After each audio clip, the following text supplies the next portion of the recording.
I just recovered from that 1-1 heartbreak that we had at the Molineux. I've started having sugar again, all because of Arsenal. I blame you lot. You lot are the reason why I'm getting my belly back. Yeah, it's the stress, the heartbreak. I know it's not happened yet, but I feel like it's on the horizon. But we're going to go through the Tottenham game. And if you ask me, I don't feel confident right now. We've won like 2 games out of 8 and or 3 games. It's not good enough. I don't think Arsenal have had a bad run like that this year. But it's just so funny how it comes at a time when we need the wins the most. Like at the start of the season, you can say, you know what? Cool. Like, you know, if you don't win a few games here and there, or you go on a bit of a bad run, it's like start of the season, don't worry, got the whole season left. But that's not the case. We don't have the whole season. We've got a handful of games left, and every single game counts. Just like this North London derby we're going to be talking about today. But I just want to thank all the subscribers. I want to thank everybody that's been watching me. If you're not subscribed, make sure the subscribe button helps out the channel a lot. You know, I keep saying it. Also, the watch alongs, stay up to date with them and hit the notification bell so you don't miss any new content that I put out. Do you know what? I was kind of deep in the Arsenal match a little bit against Wolves and the Brentford one, and there was one thing that I kind of noticed. There was no rotation in midfield. And before anyone says, oh, Marino's injured, who have we got? We got someone called Norgard. Yeah? Norgard, every game he's played, he's impressed me. The last game he played, he actually had an assist for Gabby Jesus. And then you have to ask yourself the question, why is this guy not even coming on as a sub, let alone starting? Like, there's no reason why that should be happening. Christian Norgard is Prem proven. He's one of Brentford's best players last year, and Spurs were actually in for him, but had a £32 million bid rejected about 2 years ago. And like I said, what we've seen of Norgard so far, he's impressed. The guy's playing centre back, the guy's playing midfield and producing good, good performances. You got to think about it this way. Norgard's played 32 minutes in the Premier League. Zubimendi's played 2,270 minutes so far. Yeah? And that sounds like a big number, and it is. And then you have to think about Zubimendi's not playing bad because, or, he's not even playing bad. He just needs a rest. And if you got Marino injured, Norgard should be playing. Norgard should be at least coming on as a sub. There's no reason why he shouldn't be doing that. Before Marino got injured, he was coming on as a sub, whether it's up front or in midfield to see out the game. And I realised that we were winning quite a lot of games. Marino, I guarantee if Marino was playing or came on as a sub, I think he would have got a last-minute goal against either Wolves or Brentford, just like he did against Newcastle.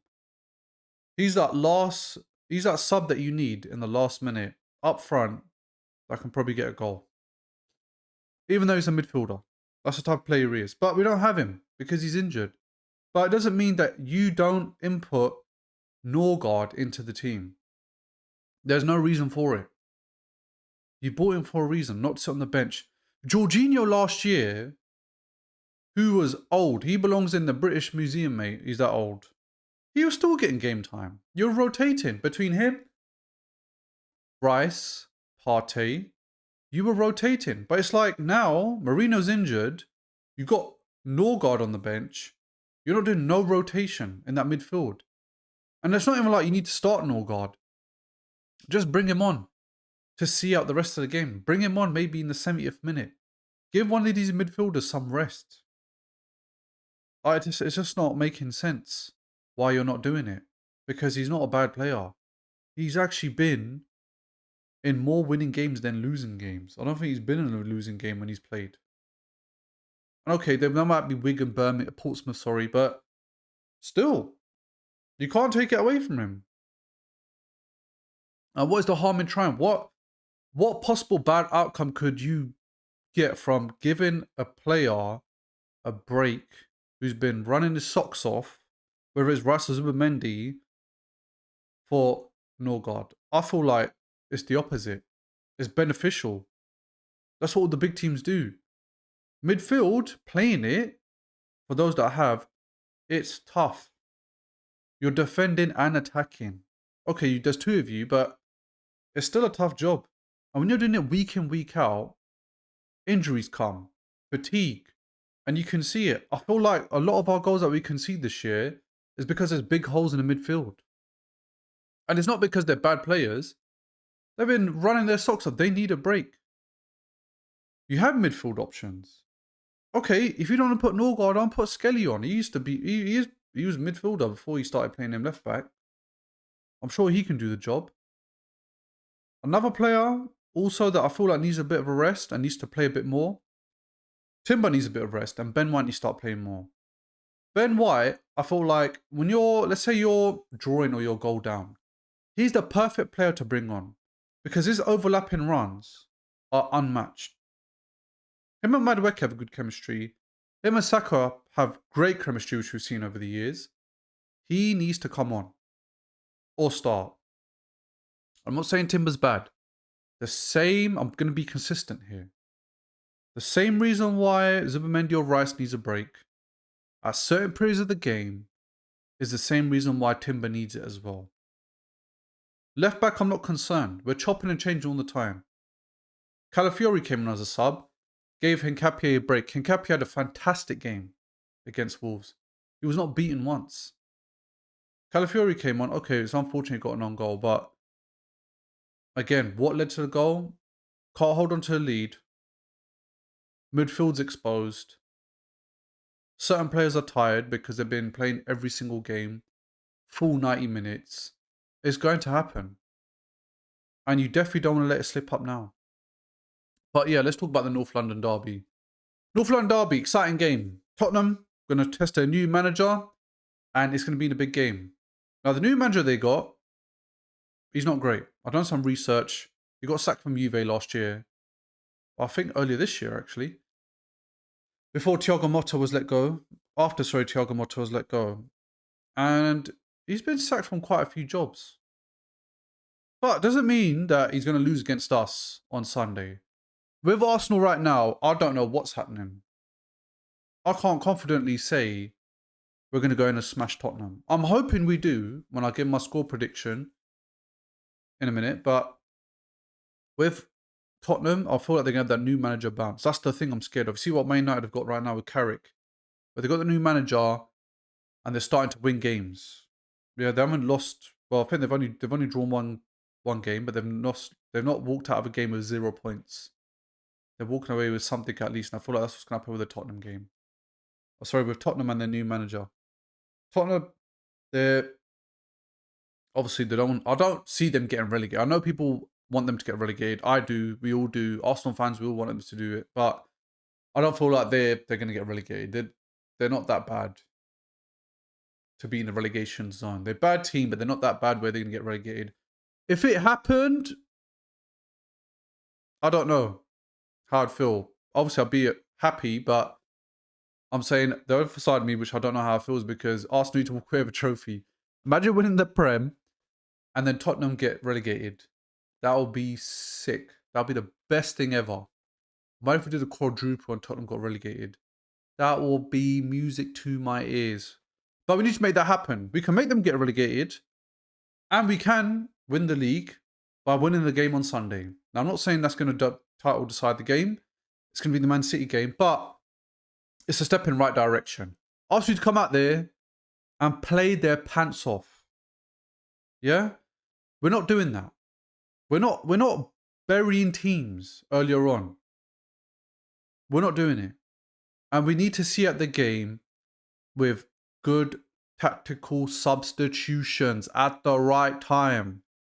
Arteta, mate, you doing it for a few of the games before we started going on a bit of a run of drawing and losing. And I don't know what happened. I don't know if someone's giving you a bit of money on the side to carry on playing them for 90 minutes. But you need to make the subs, mate. You can't be carrying on with this. Honestly, like, you need to make sure that this game on Sunday is a win. Because anything less than a win, we're done. We are done. We can't sit there and say, City are going to bottle it. Look at City's resume and look at City's run of games when they are in this type of position at this part of the season. they go for it. Yeah? Remember, 98 points to Man City, 97 points to Liverpool. They can do it. And that's what Arsenal need to realise, is that Man City, they're used to this. We aren't used to it. Because if we were, we would have had silverware by now. But the lineup. How do I see the lineup? I'm going to say the lineup.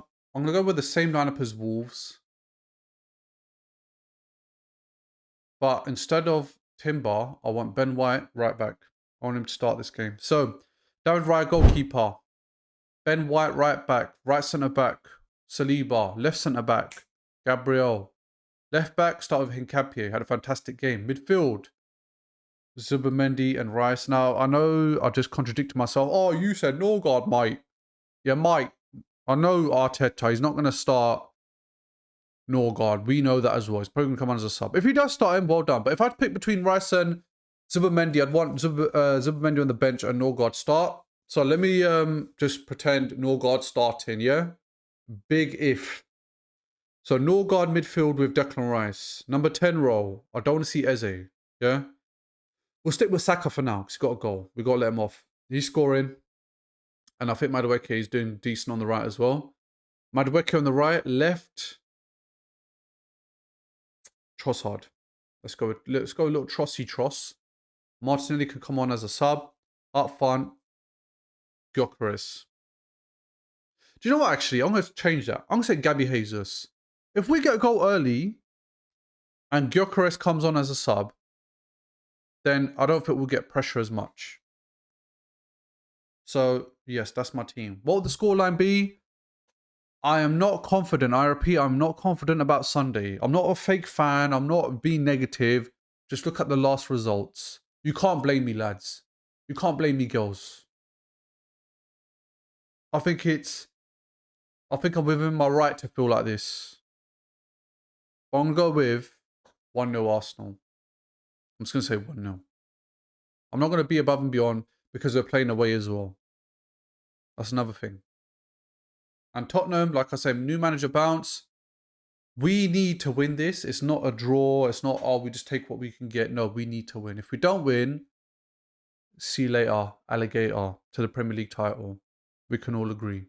I don't see City losing. I don't. We've got tough fixtures.